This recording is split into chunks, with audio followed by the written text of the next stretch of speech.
இன்றைக்கி தைப்பூசத்துக்கு school leave விட்டுருக்காங்க. Government லீவா? சரி, கவர்மெண்ட் லீவா தைப்பூசத்துக்கு. நான் இனிமேல் தான் பூஜை திங்ஸ் எல்லாத்தையுமே க்ளீன் பண்ணி விளக்கு வைக்கணும். இங்கே ஒருத்தர் ரெகுலேட்டர் மாட்டிகிட்ருக்காரு. ஒரு அம்மா இருக்காங்கல்ல எங்கள் வீட்டில், அவங்கக்கிட்ட ட்ரெஸ்ஸிங் டேபிள் க்ளீன் பண்ண சொன்னோம். அந்த அம்மா ஹெட்ஃபோன் இருந்து பாட்டு கேட்டால் தான் வேலை செய்ய முடியுமா? அவள் பாட்டு கேட்குறன்ற பேரில் மற்றவங்களையும் சேர்த்து டார்ச்சர் பண்ணுறான். கேட்கலாம் போய்.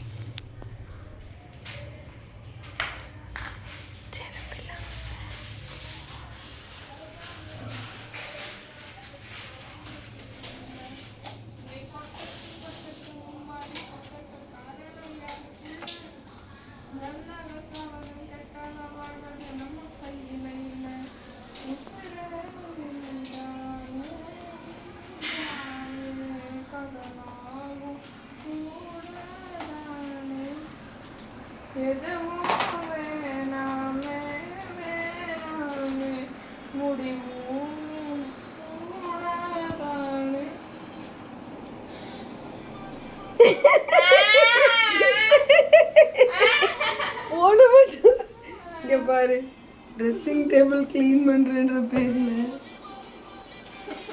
இங்கே கேட்குது, வெளியில் கேட்குது பாட்டு. ஃபர்ஸ்ட் ஆஃப் ஆல் அது எவ்வளோ சவுண்டாக வச்சுருக்க. எது கழட்டி இருக்க? க்ளீன் பண்ணுற லட்சணம். மேலே பாருங்க, மேலே தூக்கி பாருங்க.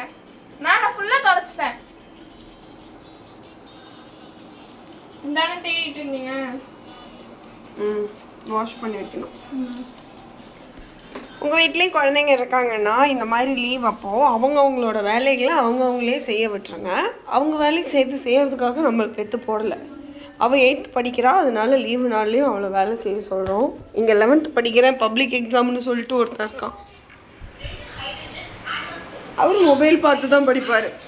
அவர் ஐனிங் டேபிளில் தான் படிப்பார். ஐனிங் டேபிள் தான் அவருக்கு டேபிள். படிக்கிறாரு.